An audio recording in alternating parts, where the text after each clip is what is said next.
শেষ করে পালো শেষ মিথ্যা বলো শেষ করতে পারো শেষ চালায়া শেষ ঘন্টা কাটে শেষ লাইন কাটে শেষ কোম্পানি কাটে শেষ ঘন্টা পরে শেষ আউযু বিল্লাহি মিনাশ শাইতানির রাজিম বিসমিল্লাহির রহমানির রহিম। আজকে 3 নম্বর পূর্ব জাফলং বিএনপি এবং এই অঞ্চলের প্রতিটি শ্রমিক সংগঠন, ব্যবসায়ী বৃন্দ, সামাজিক নেতৃবৃন্দের উদ্যোগে আজকের এই বিশাল শ্রমিক সমাবেশ। এই শ্রমিক সমাবেশে সভাপতিত্ব করছেন বাংলাদেশ জাতীয়তাবাদী দল 3 নং পূর্ব জাফলং ইউনিয়নের সংগ্রামী সভাপতি জনাব আমজাদ বক্স। সময়ের অভাবে আমি কারো নাম লিখছি না, সময় অত্যন্ত সংক্ষিপ্ত, কিছুক্ষণের মধ্যেই মাগরিবের আজান হবে। আমি মূল বক্তব্য চলে আসতে চাই। আজকে এখানে উপস্থিত রয়েছেন আজকের এই বিশাল শ্রমিক সমাবেশে বাংলাদেশ জাতীয়তাবাদী দল, জাতীয়তাবাদী যুব দল, জাতীয়তাবাদী ছাত্র দল, জাতীয়তাবাদী স্বেচ্ছাসেবক দল, জাতীয়তাবাদী মহিলা দল, জাসদ, জাতীয়তাবাদী মুক্তিযোদ্ধা দল সহ আমার প্রিয় অঞ্চলের শ্রমিক ভাইরা যাদেরকে নিয়ে আজকের এই সমাবেশ, সবাইকে জানাচ্ছি বাংলাদেশ জাতীয়তাবাদী দলের পক্ষ থেকে, আমার ব্যক্তিগত পক্ষ থেকে, আমার আগামী রাষ্ট্রনায়ক বাংলাদেশের 18 কোটি মানুষের হৃদস্পন্দন জনাব তারেক রহমানের পক্ষ থেকে আপনাদেরকে সবাইকে শুভেচ্ছা এবং অভিনন্দন জানাচ্ছি।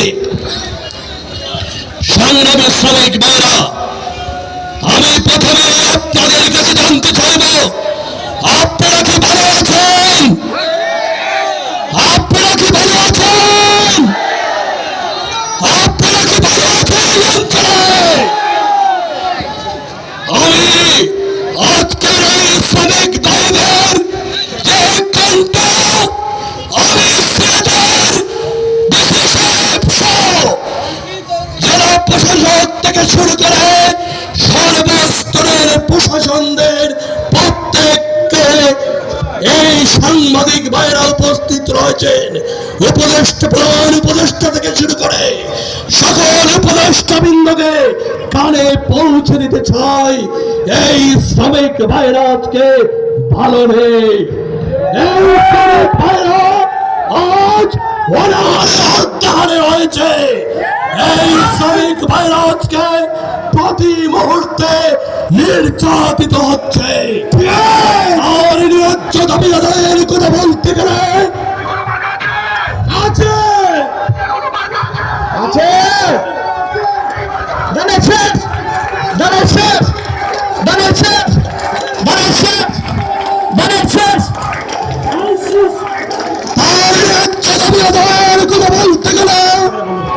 স্লোগান বন্ধ করো, স্লোগান বন্ধ। ন্যায্য দাবি আদায়ের কথা বলতে গেলে প্রতি মুহূর্তে জেল জুলুমের শিকার হতে হচ্ছে আজকের এই আমলে এসেও।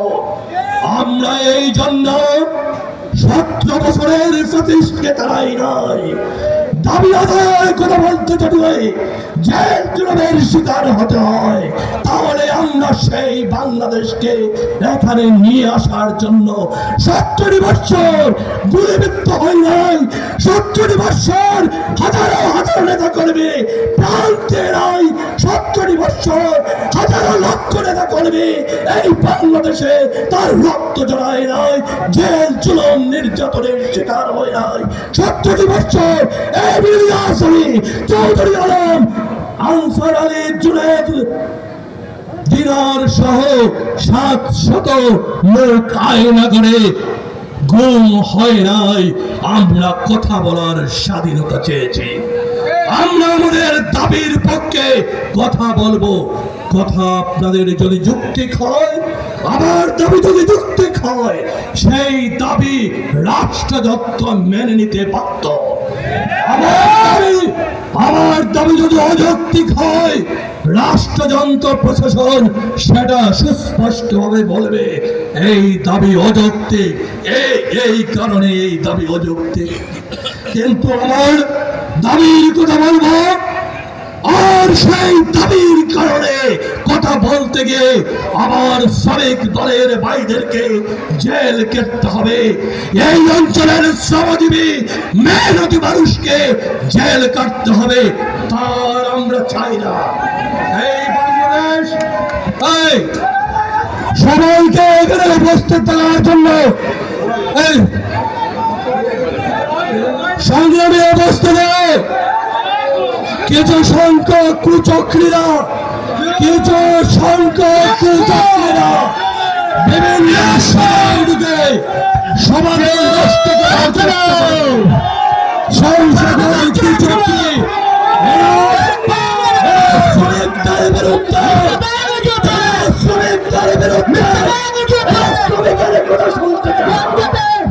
তাই এখানে এই সবার মধ্যে ঢুকে সবাকে নষ্ট করতে চায়। সংগ্রামী বন্ধুরা আমার, আজকে এখানে উপস্থিত হয়েছে, আপনারা জানেন এই শ্রমিক সমাবেশ, শ্রমিকের কথা বলবো বলে এখানে উপস্থিত হয়েছে।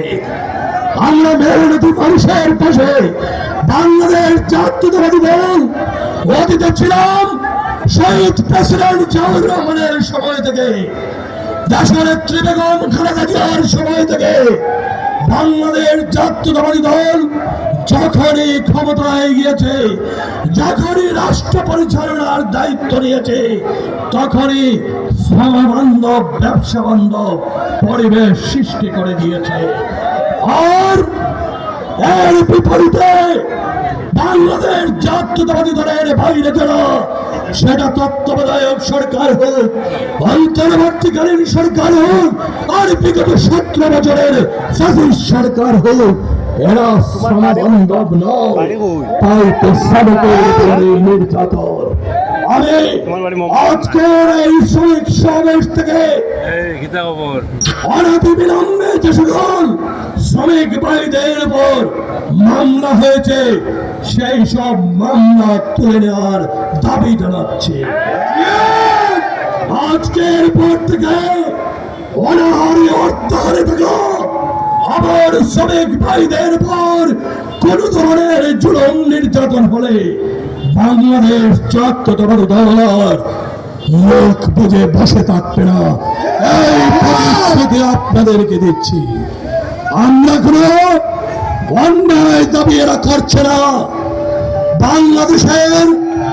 বাংলাদেশের স্লোগানটা বন্ধ রাখো, প্লিজ স্লোগানটা বন্ধ রাখো।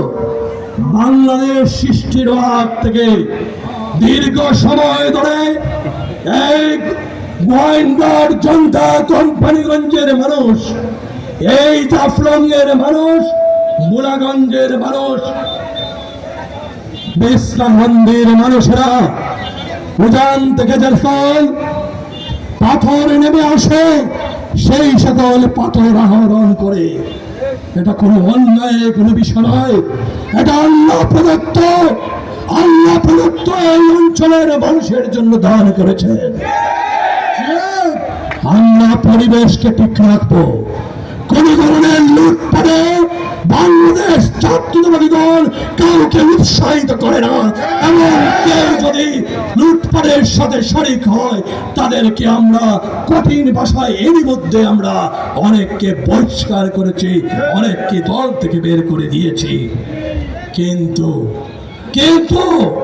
পরিবেশের নামে আপনি লুটপাট চালাবেন আর শ্রমিকের পেটে লাথি মারবেন, তা কিন্তু আর বরদাস্ত করা হবে না। আমরা চাই অবিলম্বে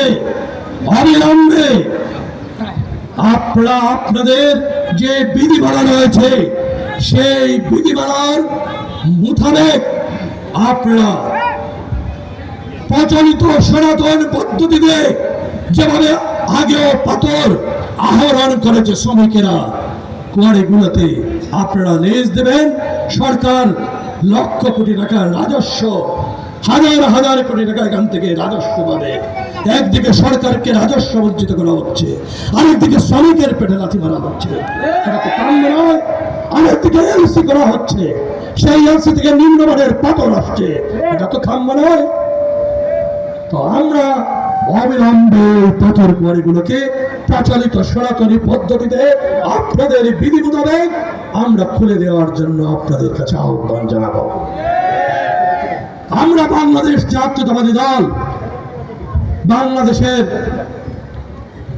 বাংলাদেশের যদি আগামী ফেব্রুয়ারি মাসে নির্বাচন, যদিও সেই নির্বাচন নিয়ে অনেক অনেক টাল বাহানা শুরু হয়েছে, তবে বাংলাদেশের মানুষ 2024-এর 5ই আগস্ট এই বাংলাদেশকে মুক্ত করেছে। বাংলাদেশ স্বাধীনতার আকাঙ্ক্ষার বাংলাদেশে রূপ নিতে, সংগ্রামের বাংলাদেশ, গণতান্ত্রিক বাংলাদেশ, শ্রমজীবী মেহনতি মানুষের কথা বলার বাংলাদেশ, অন্ন বস্ত্র বাসস্থান শিক্ষা চিকিৎসা নিশ্চিত করার বাংলাদেশ আমরা গড়ে তুলব বলে 2024-এর 5ই আগস্ট হাজার হাজার মায়েরা আমার আত্মাহুতি দিয়েছে, শহীদ হয়েছে, রক্ত দিয়েছে। একটা নির্বাচনের মধ্য দিয়ে একটা জনপ্রতিনিধিত্বশীল সরকার গঠিত হবে বলে আমরা রক্ত দিয়েছি।